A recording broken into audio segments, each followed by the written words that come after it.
Hello everyone. इस वाले lecture में अपन क्या करने वाले हैं, केमिकल बॉन्डिंग, पी ब्लॉक और डीएनए ब्लॉक और पीरियोडिक प्रॉपर्टीज, कोऑर्डिनेशन कंपाउंड्स नहीं होगा इसके लिए। तो ये अपना पहला लेक्चर होने वाला है केमिस्ट्री के, इनऑर्गेनिक केमिस्ट्री का। तो इसको अपन बोलेंगे पार्ट 1A। इसके बाद वाला लेक्चर होगा पार्ट 2A। ठीक है, पार्ट 2A में तुमको क्या मिलेगा, इन सारी ये जितने भी चैप्टर्स हैं उनकी थ्योरी तो रिवाइज होगी और इसके साथ उनकी क्वेश्चन प्रैक्टिस भी होगी। मतलब उनकी क्वेश्चन प्रैक्टिस अपन कर चुके होंगे, तो उन क्वेश्चन प्रैक्टिस से एक्सट्रैक्टेड चीज़ें जो होगी बढ़िया वो तुमको इस वाले में देखने को मिल जाएंगे पार्ट 2A में। फिर इसके बाद आ जाएगा सबके डैडी जी, पार्ट 2B। ठीक है, या फिर इसको पार्ट 3 बोल देना, A बोल देना और A कैंसिल कर दो। ठीक है, पार्ट 3 आएगा। और ये जो पार्ट 3 होगा ना भाई साहब, इसमें क्या क्या होता है पता है, ये थ्योरी और क्वेश्चन प्रैक्टिस तो होगा ही होगा, क्योंकि ये इसी को अपडेट करके बनेगा।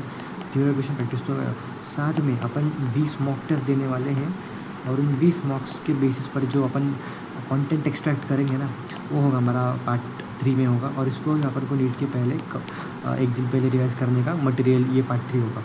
बहुत तगड़ा होगा पार्ट 3। तो अभी अपन पार्ट 1 की तैयारी कर रहे हैं, फिर पार्ट 2 आएगा, फिर पार्ट 3 आएगा और बहुत मस्त होगा। ठीक है, सो लेट्स गो। सबसे पहले अपन पी ब्लॉक की ओर बढ़ते हैं और पी ब्लॉक की ओर अपन देखते हैं 13 to 18 इलेक्ट्रॉनिक कॉन्फ़िगरेशन दे रखा है यहाँ पे। रिकॉर्डिंग चालू हो गई ना, हाँ बढ़िया।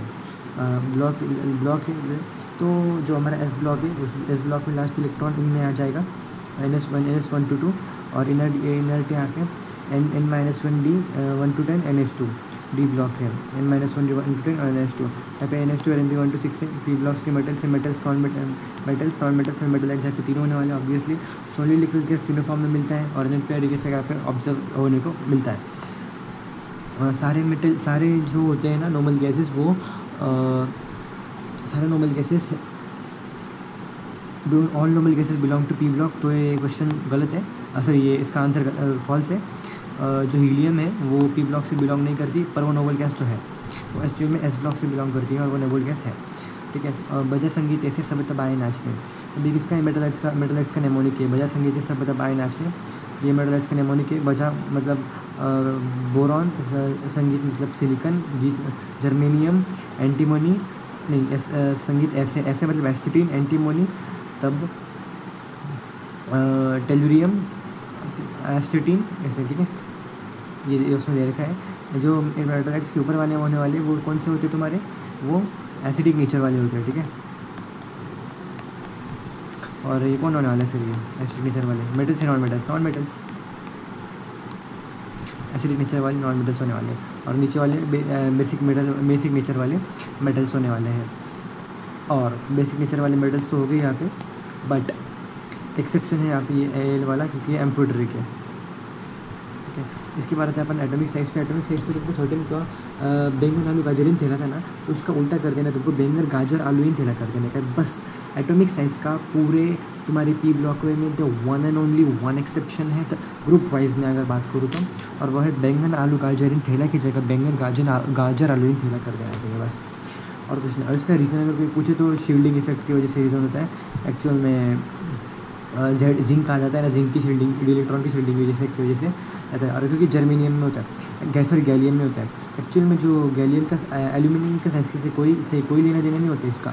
एल्यूमिनियम का साइज पहले जैसा था वैसा ही रहता है, बट एक्चुअल में गैलियम का साइज़ जो है वो बढ़ जाता है, सॉरी डिक्रीज होता है। आई गेस एल्यूमिनियम का साइज कुछ नहीं होता है, जो बट साइज ऑफ गैलियम का साइज डिक्रीज होता है। ठीक है, ये चीज़ होता है। बाद में अपन आते हैं अपन इनर्ट पेयर इफेक्ट के कुछ कॉन्सिक्वेंसेस के बारे में।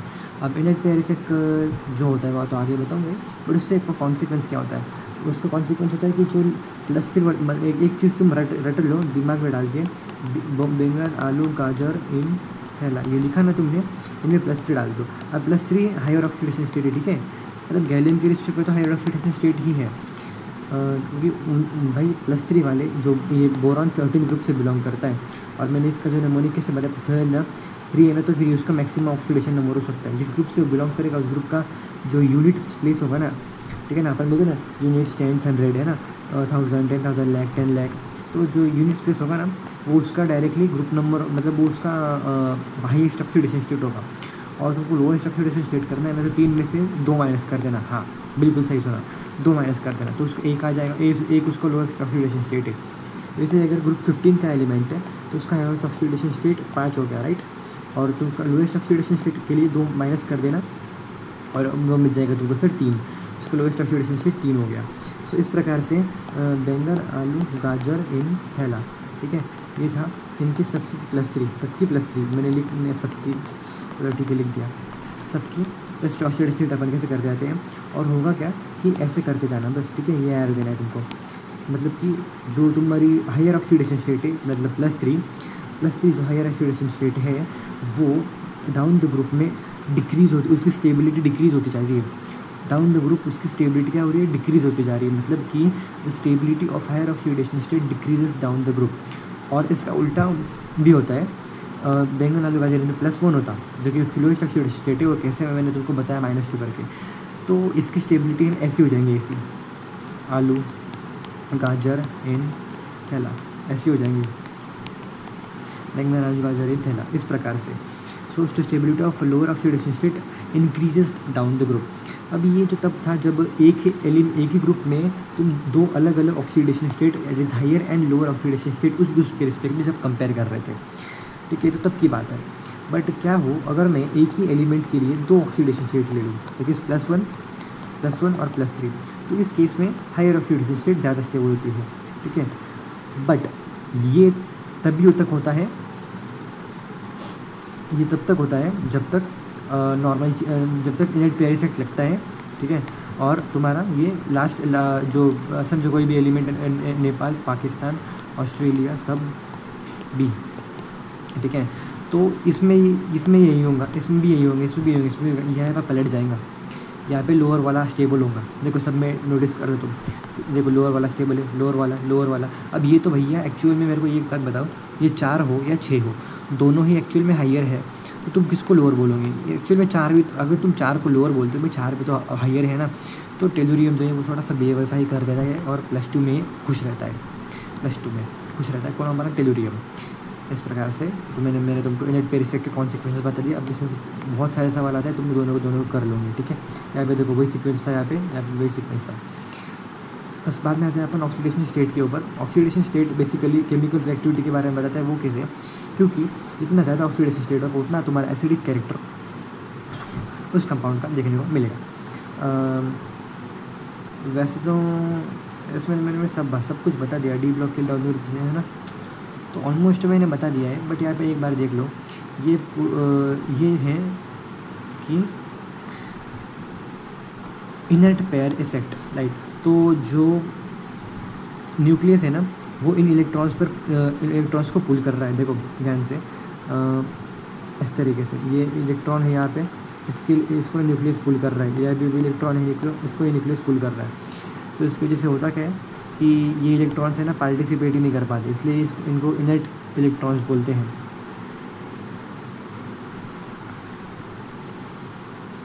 Nucleus tightly holds the inner electrons so they get inert and can not react, ठीक है। तो जो न्यूक्लियस है वो होल्ड करता है इनर इलेक्ट्रॉन्स को, और इसकी वजह से वो रिएक्ट ही नहीं कर पाते, और रिएक्ट ना करने को बोलते हैं इंट्रोवर्ट, जो किसी के साथ घुल मिलते नहीं, और ऐसे प्रजातियों को इंट्रोवर्ट बोलते हैं, ठीक है।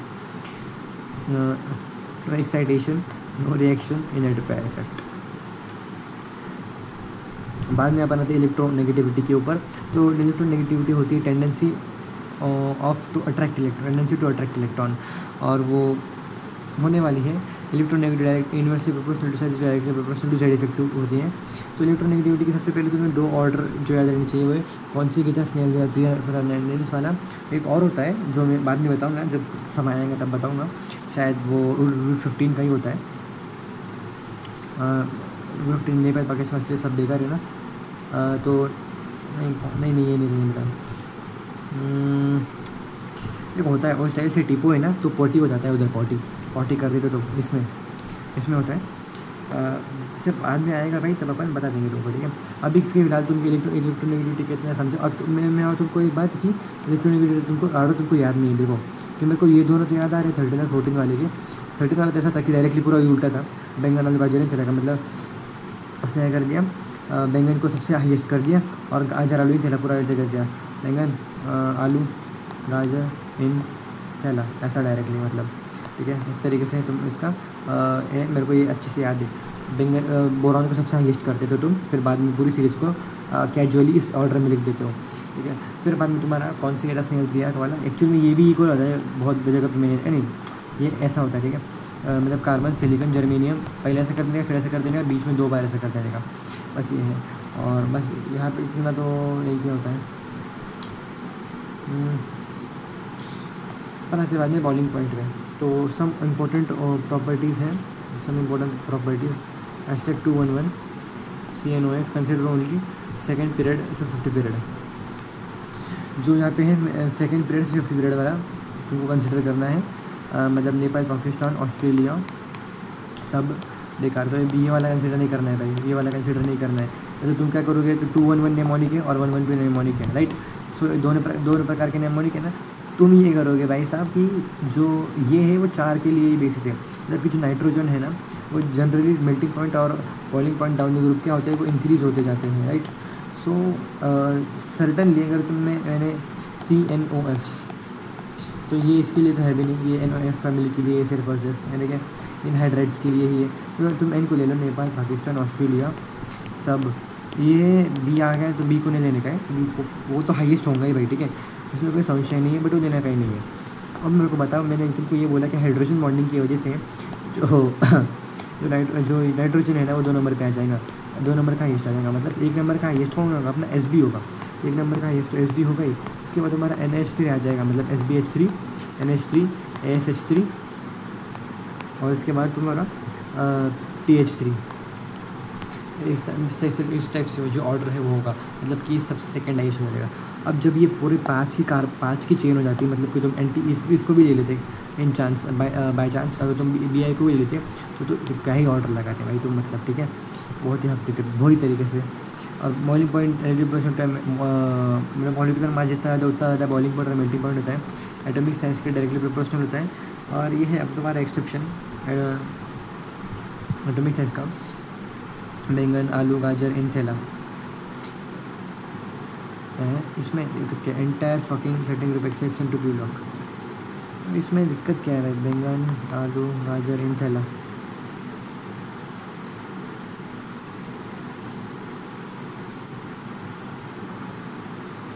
सब ये सही तो है।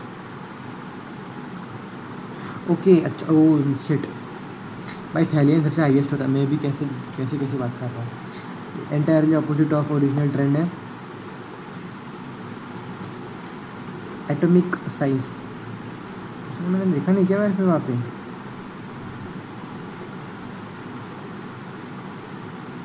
तो मैंने पहले आगे का देखा था उस टाइम पे, एक सेकेंड, मैंने यहाँ ये क्या किया फिर, ये भी तो एटॉमिक साइज था।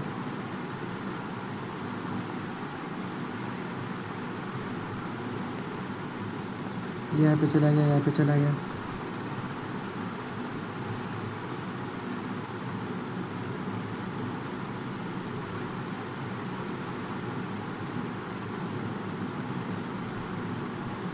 अच्छा भाई गजब की नहीं ना, ये बॉइलिंग पॉइंट का ऑर्डर है भाई, boiling point for this group 13 elements is directly उल्टा,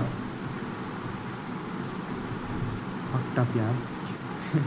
और है इसका तो तुमको पता है, याद रखना यार, ये क्या ही बोलूँ, मतलब मैं 13 पीरियड वालों का जो बॉइलिंग पॉइंट है वो एग्जैक्टली उल्टा होता है, मतलब कि जो हमारा बॉइलिंग पॉइंट है वो अपन को एक चीज़ पता है कि डाउन द ग्रुप जो है वो हमारा बढ़ते जाता है, बट 13 ग्रुप ऐसा ग्रुप है जो जिसमें इंटायरली ऑपोजिट होता है बॉइलिंग पॉइंट का चीज़। और मेल्टिंग पॉइंट भी लेटेस्ट स्ट्रक्चर के कारण अपन देखते हैं, और बोरान इकोसाइड्रल का इकोट्रासाइड्रल के 12 फेसेस होते हैं, जिससे हम उसका जो टेम्परेचर है वो 2000 डिग्री सेल्सियस तक बढ़ जाता है। बाकी तुमको हाइड्राइड्स वाले पता है, बट ये वाला जो मैं भूल गया था भाई, बहुत गंदी तरीके से भूल गया था, मेरे को ज़रा सा भी अंदाज़ा नहीं था कि किसका ऑर्डर हो सकता है।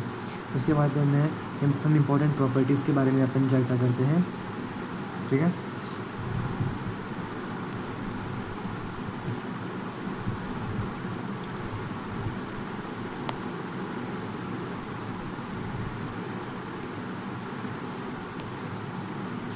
ऑल सेट है फिर तो।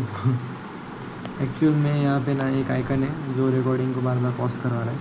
देखो एसिडिक कैरेक्टर है और बेसिक कैरेक्टर है। एसिडिक कैरेक्टर में तुमको क्या चाहिए, एसिड चाहिए, फिर डोनेशन चाहिए। तो अच्छा, एसिडिक कैरेक्टर मतलब देखो, एसिड लोन पे लुईस एसिड क्या होते हैं, लोन पेयर एक्सेप्टर होते हैं। तो इलेक्ट्रॉन एक्सेप्ट करेगा या फिर लोन पेयर एक्सेप्ट करेगा, और जो एक्सेप्ट करता है वो कौन होता है भैया जी, बोका होता है, मतलब इलेक्ट्रॉन डिफिशिएंट होने वाला है, ठीक है। और हुक H+ देगा, HCl का ज़्यादा होता है, H+ ज़्यादा H2O से, यदि Cl2 से उनका ज़्यादा होगा कि ऑक्सीडेशन स्टेट पे डिपेंड करता है ये वाला। ऑक्सीडेशन स्टेट बहुत इंपॉर्टेंट है, कि ना कभी बहुत ज़्यादा भयंकर क्वेश्चन पूछ जाते हैं और तुम वहाँ पे ना हटा देते हो, फिर बहुत बार हुआ है। यूज़ OH नेगेटिव, H2, वैसे इसका भी होता है। A negative is conjugate base of HA, so A negative आया है वो कॉन्जुगेट बेस है HA का। तो जो नेगेटिव आयन बनता है ना ऐसे, वो कॉन्जुगेट बेस होता है इनिशियल एसिड का। पानी पी लेता हूँ 1 सेकेंड।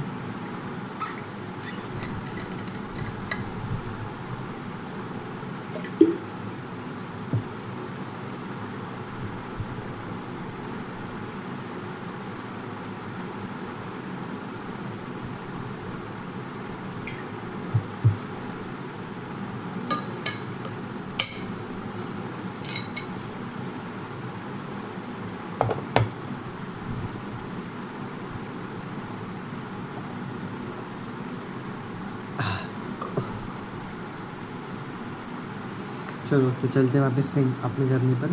ऑक्सीडाइजिंग कैरेक्टर होते हैं सब, क्या होगा, हाँ ऑक्सीडाइजिंग कैरेक्टर तुमको जब को देखना है तो क्या करने का, फॉस्फोरस ऐसा बनाने का, ऐसा ऐसा और ऐसा बनाने का।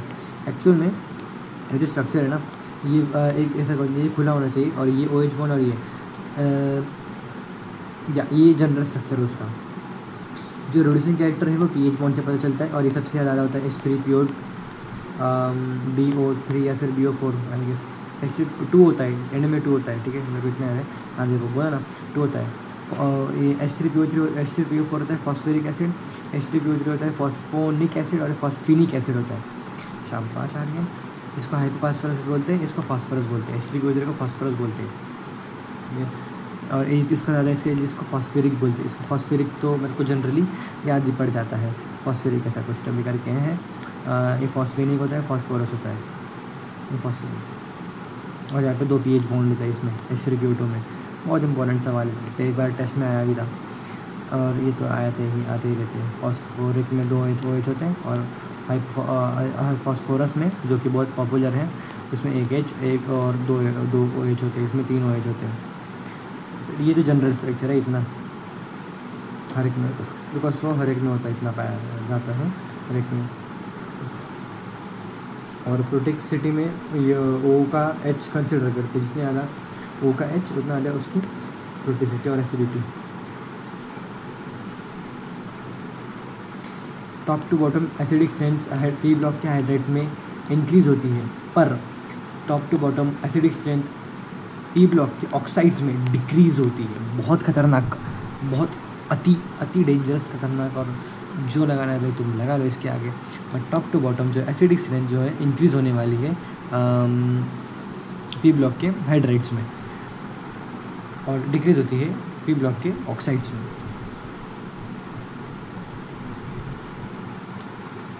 फर्स्ट एलिमेंट नहीं शुरू।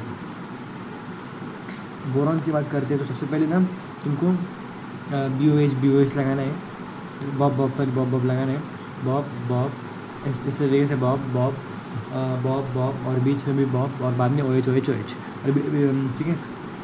इस तरीके से एक कार्बन तुमको sp2 और sp3 मिलेगा, बाद में 2Na प्लस और H2O से बैलेंस कर देना। ये बॉब लिख देना, बॉब फिर ये बॉब, फिर ये बॉब, फिर ये बॉब, फिर यहाँ पे OH ऐसे लगा देना बस।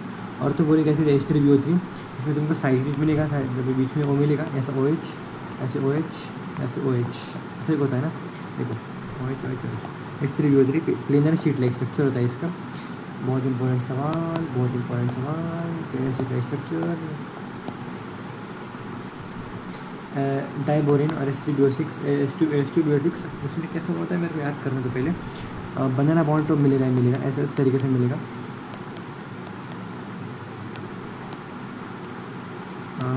है ना, शायद ऐसा ही होता है। सही ड्रॉ किया क्या मैंने, है मज़ा। ये बनाना बॉन्ड है, ये कितना है, 3 सेंटर 1 2 3 4, 3 सेंटर 2 इलेक्ट्रॉन, बराबर। बनाना बॉन्ड 3 सेंटर 2 इलेक्ट्रॉन और 2 सेंटर 2 इलेक्ट्रॉन। तो 4 टर्मिनल आए तो मैंने बता ही दिया, जीनियस हुआ है। Boric acid is an acid because it accept OH from the, ये बहुत वियर्ड और पॉपुलर क्वेश्चन है। बोरिक एसिड क्यों है? Because accept OH negative from water releasing proton. रटना वाली चीज़ है, मतलब मैं रट्टा मारने को तुमको रिकमेंड करूँगा, हैशटैग रट्टा। नेक्स्ट ये ग्राफाइट ये थर्मोडाइनमिक वाली मोस्ट स्टेबल एलोट्रॉप है। ये डायमंड ये तो हार्ड कंडक्टिविटी इसमें नहीं होती है, ठीक है। इसमें कनेक्टिविटी तो होती है, sp2 होता है, ये sp3 होता है ये, तभी तो मोर थोड़ा सा ताकतवर होता है, तो ताकतवर होता है कुछ अलग है। थर्मोडायनमिक मोस्ट स्टेबल एलोट्रॉप है हमारा ग्राफाइट। जो बकमिनिस्टर फुदोरनी केज लाइक होता है, इसमें से हेक्सागोनल 20 होते हैं और पेंटागोनल 12 होते हैं। पी कैसे याद रखना है मुझे नहीं पता, बट याद करना पड़ेगा। हेक्सागोनल 20 होते हैं, पेंटागोनल 12 होते हैं। इसका जो कॉमन फैक्टर है उनका 60 आता है, देखो 60 टोटल होते हैं। 60 बकमिनिस्टर फुदोरनी को बोलते हैं, ऐसा है। टैंगलिंग बॉन्ड इसमें एब्सेंट होता है। प्योरेस्ट कार्बन का एरोट्रॉप है, aromatic synthetic aromatic and synthetic full होता है ये।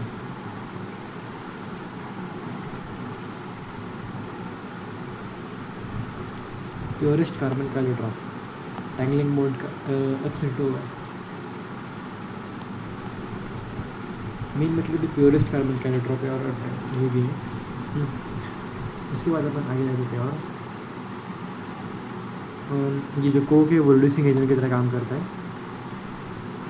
वहाँ पे अपन डाइनाइट्रोजन इसके बारे में बात करते हैं।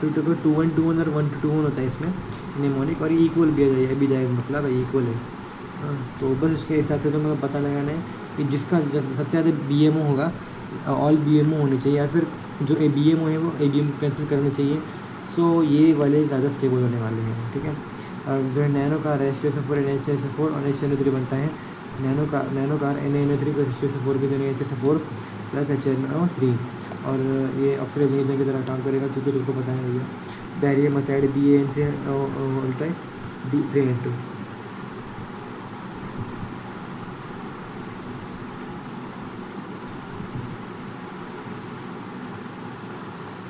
बहुत नींद आ रही है गजब।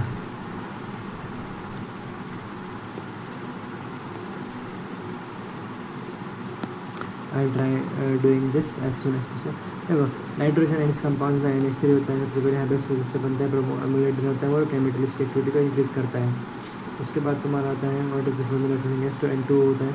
एंड ऑफ की बात करें तो ऐसा तुम्हारा क्या कैटेनेशन का ऑर्डर है, ये मत समझना ये वो इलेक्ट्रोनेगेटिविटी का ऑर्डर नहीं करना, ऐसा नहीं है, कैटेनेशन का ऑर्डर है ये। बैक बॉन्डिंग है, बैक बॉन्डिंग में तुमको पता है बैक बॉन्डिंग एक पाई कोऑर्डिनेट बॉन्ड होता है एडजेसेंटली कोवैलेंटली बॉन्डेड एटम्स के बीच में। पाई और ये कोऑर्डिनेट बॉन्ड जो है डिस्टेंस सेंसिटिव होता है। और ये डोनेशन स्ट्रेंथ देख लो, इस तरीके से डोनेशन स्ट्रेंथ होती है। और ये नेचर होता है क्योंकि जो NH3 आने वाला है तो अब BF3 है ना, ठीक है। BF3 की जो बॉन्डिंग है pi coordinate bond distance sensitive है, तो इसमें डिस्टेंस वैसे भी कम है, तो इसमें डिस्टेंस कम है तो उसकी बैक बॉन्डिंग अच्छी है, इसकी भी अच्छी है, इसकी भी अच्छी, तो इसको दूसरी लड़कियों पर झाँकने देगी, क्या नहीं ना झाँकने देगी। तो फिर ये इसकी सबसे पोर टेंडेंसी हो जाती है NH3 से मिलने की। उसके बाद अपन आते हैं डाइऑक्सीजन पे, तो केस याद रखना। और हेवी होते हैं एयर से, सी तो फ्लोरेट आयन होता है ये। Even we can calculate this for O2।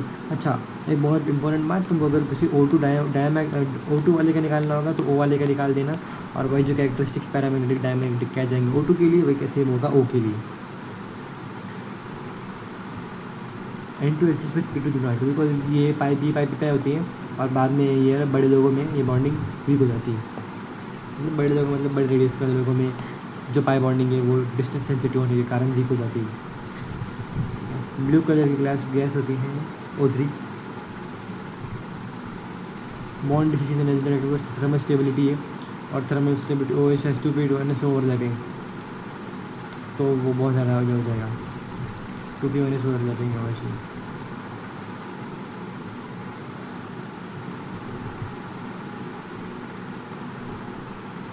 Generally it was correct, but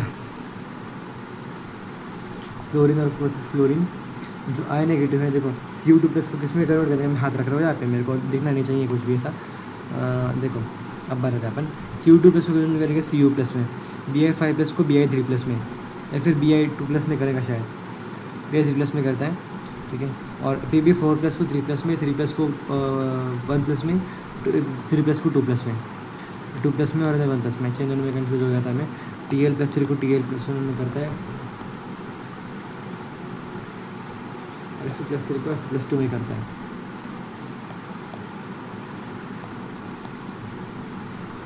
रटना पड़ेगा Cu2 प्लस से Cu प्लस, Bi5 प्लस से Bi3 प्लस, Bi4 प्लस से Bi2 plus, Pb2 plus Pb3 plus से Pb2 प्लस, ठीक है।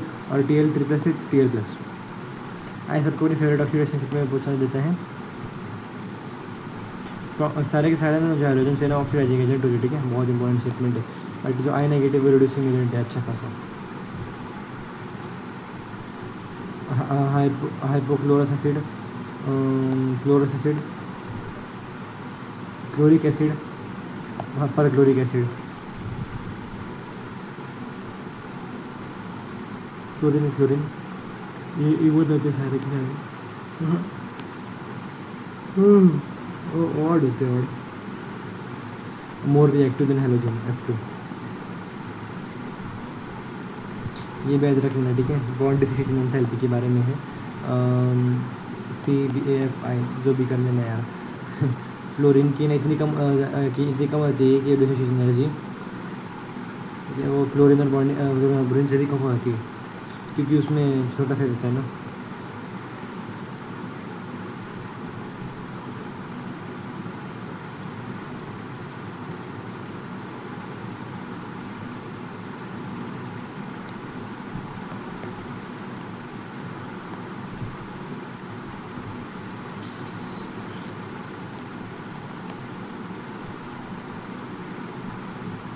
RDX रिडक्शन डिस्प्रोपोर्शनेशन थिंग, इसमें 6 बनेगा, XCF6, XCF4, XCF2, XCO3, XCO4, XCO3, XCF4, XCO3।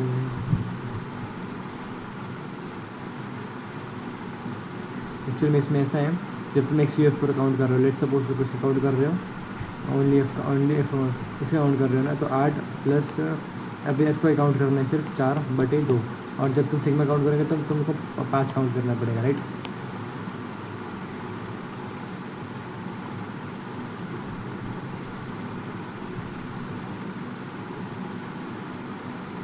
देख लेना तुम खुद से। इलेक्ट्रॉन गेन एंथैल्पी का ऑर्डर दे रखा है यहाँ पे, जो कि मैंने तुमको पहले बता दिया था, सॉरी क्या वही तो नहीं बोली। आयोनिक रेडियस का ऑर्डर दे रखा है यहाँ पे। बैंगन, गाजर, आलू इन है, आलू को गाजर के बजाय गाजर आलू है। आयोनाइजेशन एनर्जी का वन का ऑर्डर BTGI ऑर्डर लगाने का है। इलेक्ट्रोनेगेटिविटी में सबसे पहले बोरॉन की हाईएस्ट हो जाती है, उसके बाद ये नॉर्मल ऑर्डर है। बॉइलिंग पॉइंट में सॉरी मेल्टिंग पॉइंट में जो ऑर्डर है, बॉइलिंग पॉइंट का जो ऑर्डर है वो एक्जैक्टली उल्टा है, बैंगन, गाजर इन तेला, ठीक है। और जो ये बैंगन, आलू, थैला इन गाजर, ठीक है।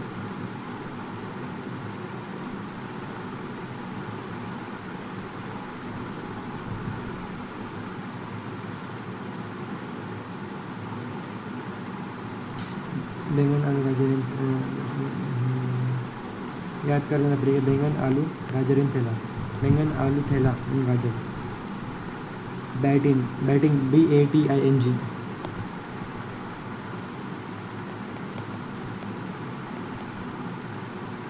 बैटिंग यहाँ पे मेल्टिंग पॉइंट के लिए बैटिंग होता है, ठीक है।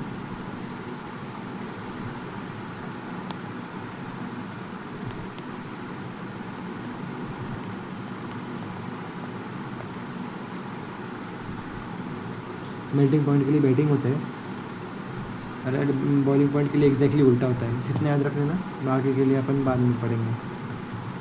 इसके लिए देख लेना आयोनाइजेशन एनर्जी जो होता है, कौन सी की 10 मिनट प्रिया PDSN होता है ना, तो फिर इसमें भी ऐसे हो जाता है, इसकी वजह से मेल्टिंग पॉइंट की वजह से ऐसे आयोनाइजेशन एनर्जी में ऐसे मेल्टिंग पॉइंट में इस तरीके से होता है, और बॉइलिंग पॉइंट में एग्जैक्ट उल्टा हो जाता है, जैसे कि यहाँ पे भी एग्जैक्ट उल्टा हो जाता है,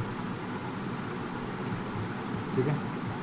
बाकी वाले D1 लोग चालू होगा वो अपन पार्ट 2 में करते हैं।